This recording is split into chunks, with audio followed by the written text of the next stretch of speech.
This is Curtis coming at you from Ace Perez Studios once again. Week 6 of the NFL season. Going to cover my Miami Dolphins, talk about the day the Grier and Flores regime died.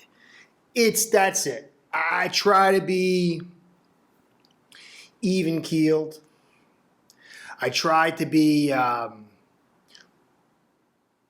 present both sides and kind of like not go too far hard left or too far hard right.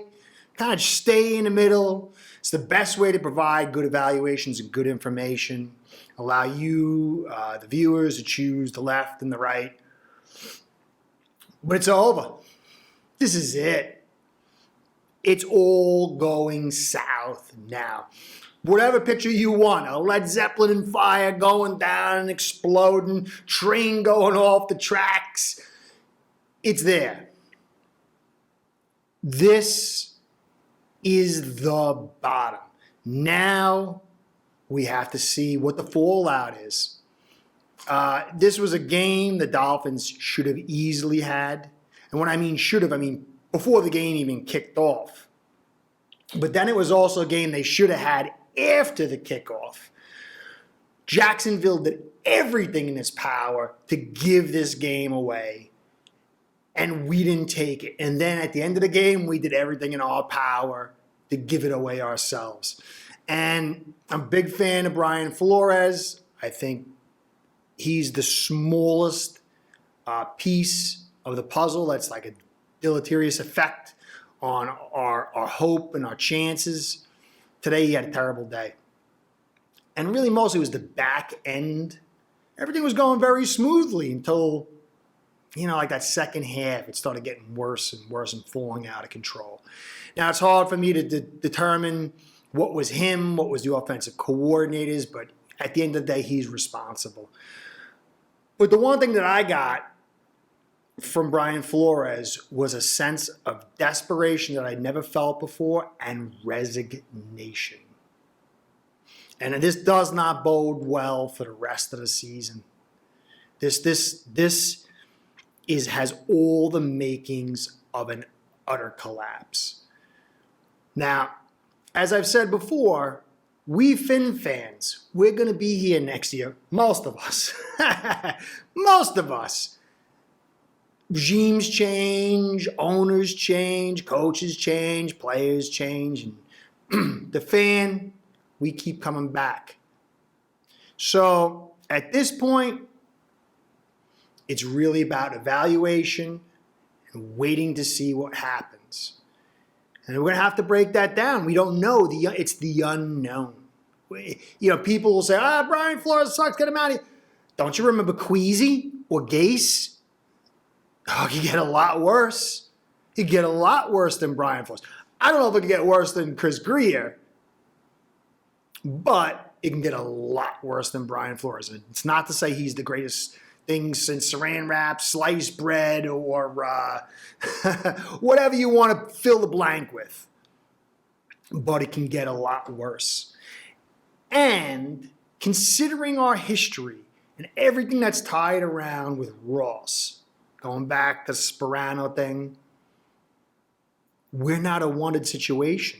And for those who are really haven't dialed into this point, or maybe not listened to me before or missed this point or whatever, at one point last year, somebody said Tua is starting. They did not consult Shane Gailey. They did not consult the staff. In my opinion, they didn't consult Grier Flores. Flores was told, we're starting Tua. Now you'd say, well, how do you know? Again, all Flores had to do was say, I'm going to have a conversation with Gailey, whatever. I know you disagree, but we could all make this happen. But then Flores came out and said, if this was my son, I wouldn't put him in. There was all kind of hallmarks there. But Gailey came out and said, I wasn't told, I was surprised, and he was just put in. From that point, we lost Marshall, we lost Fitzpatrick, and we lost Gailey. And that was a major impact on the development of Tua, major impact on Flores' staff, major impact on the team and the direction of the team, and the future for any coaches that want to come here, that have any gravitas, any soul, any success, any options other than this place. Remember, no one wants to come here. Nobody. Brian Flores has got 3 OCs or 2 OCs or however you want to slice it. Probably because nobody else would take the job. It's the den of snakes. Gailey solidified that. You got Gailey in here for some reason, whether you believed in Flores, Fitzpatrick, or whatever. You brought a well-known, well-renowned coach, and you stuck it to him hard without anything, any kind of no love. You just basically stuck it to him, and he left, and nobody's coming back. So the only way that we're going to get a clean slate is Ross sells the team. And maybe, if we get rid of Chris Grier and clean house. Now, Flores, if what I'm saying is true, all the coaching fraternity knows exactly what happened. Any coach that would want to work here would talk to Shane Gailey first. Shane Gailey would tell him exactly what it was and say, don't say anything. So if Brian Flores wasn't the guy culpable, there's an opportunity if Brian Flores remains. But again, for those who want to get rid of Brian Flores, you're talking about going back to the well, and you don't know what you're going to get, and you're going back to major instability. Grier has to go. Maybe you can get lucky to find a top-shelf GM to come in to work with Flores, and that would alter the landscape as far as being able to get offensive staff in here. I don't know. Anyway, let's get into the game quick. Context. Tua was injured. No top cornerbacks. You got, massive amount, 20% of your payroll in these 2 players, neither of them there.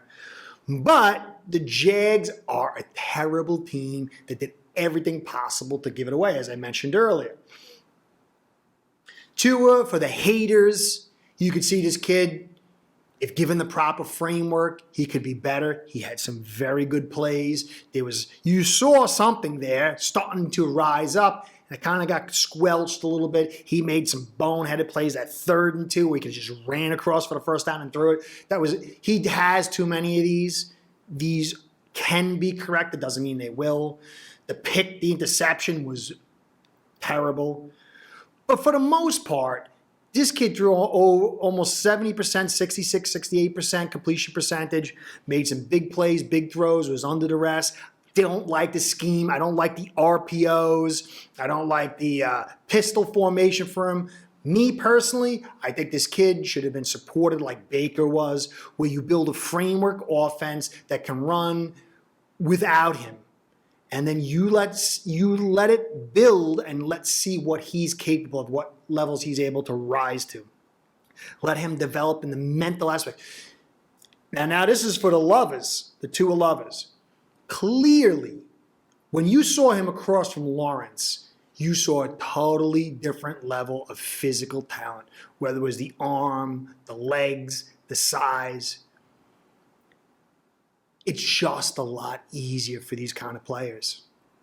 Tua has to master the cerebral portions of the game, his mechanics, understanding pre-snap, post-snap.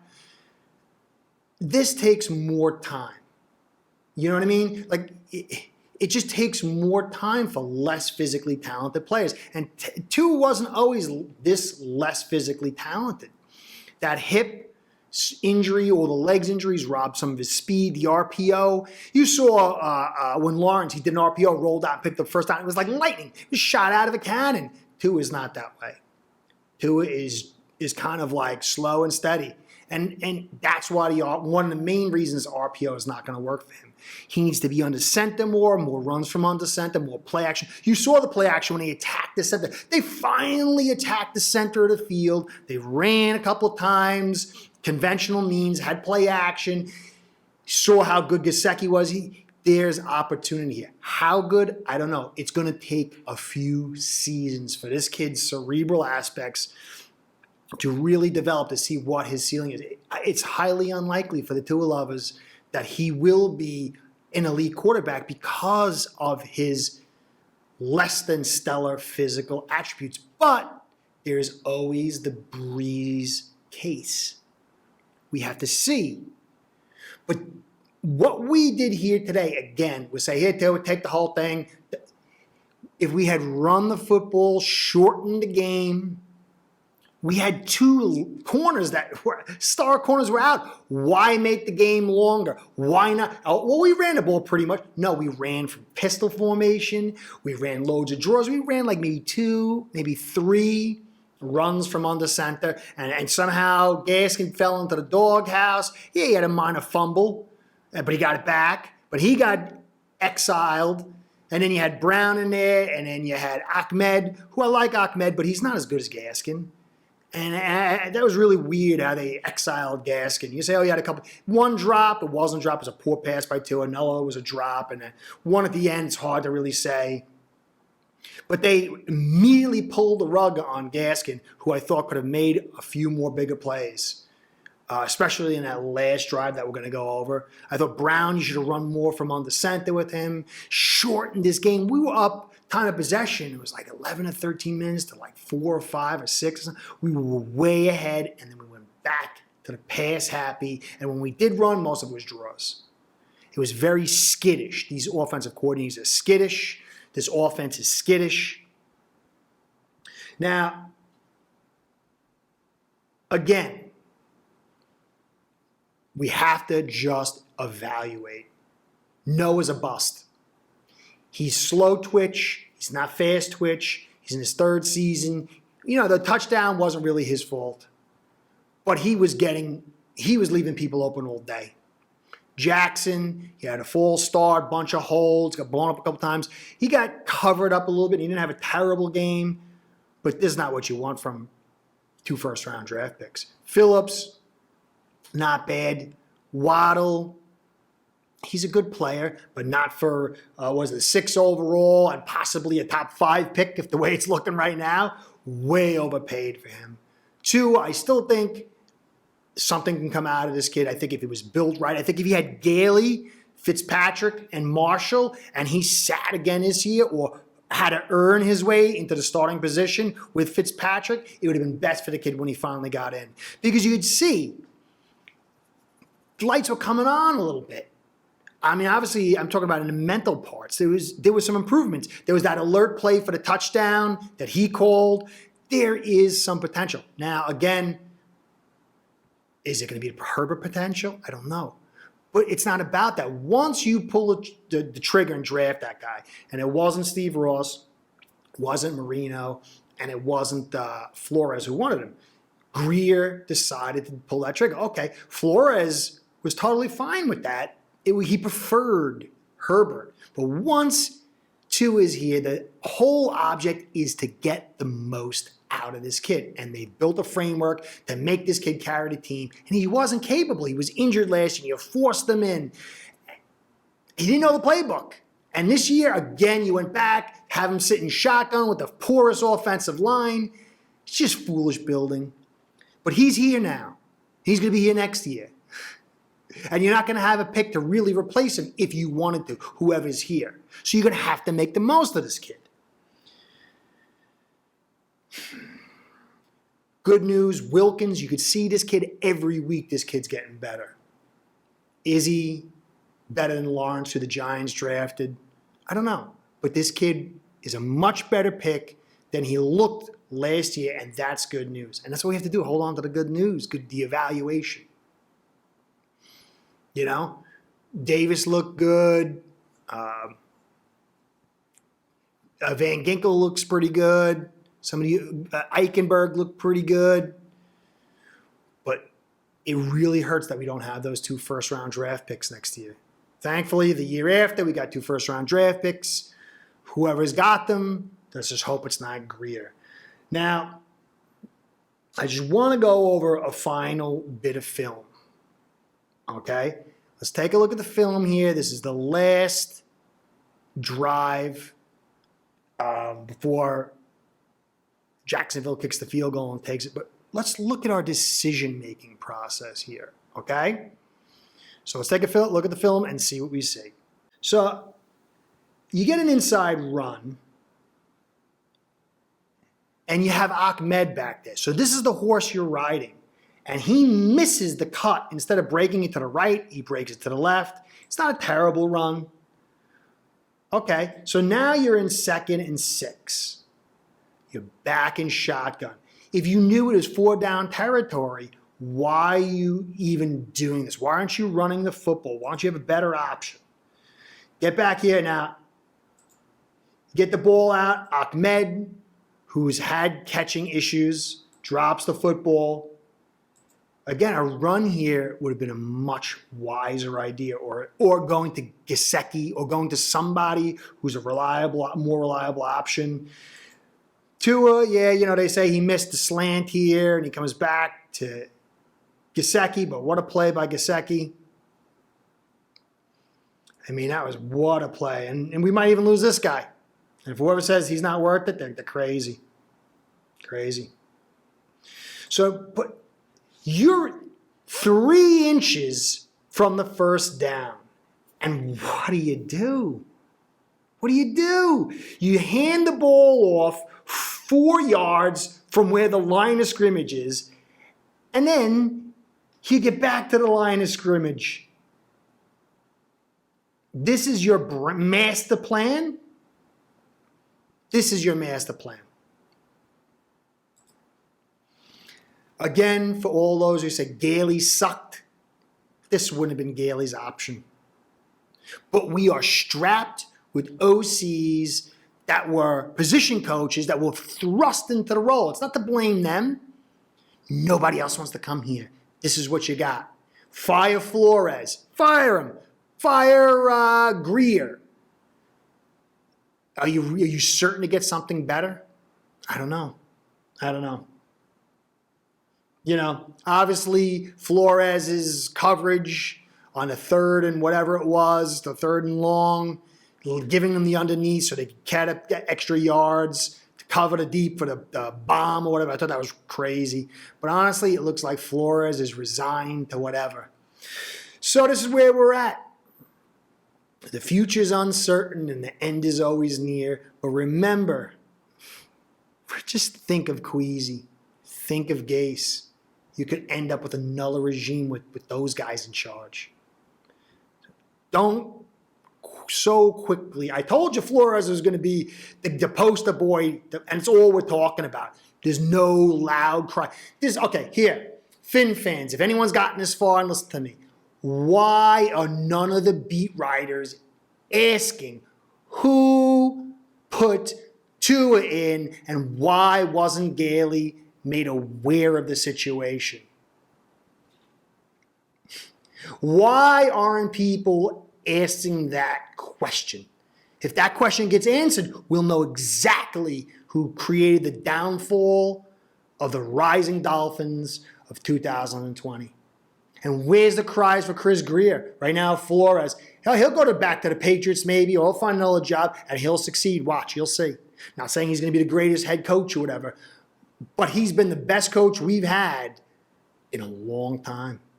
When you really go back, when it's all said and done, hopefully Ross sells the team to Beal or whatever the guy's name is. It's the succession of man in succession.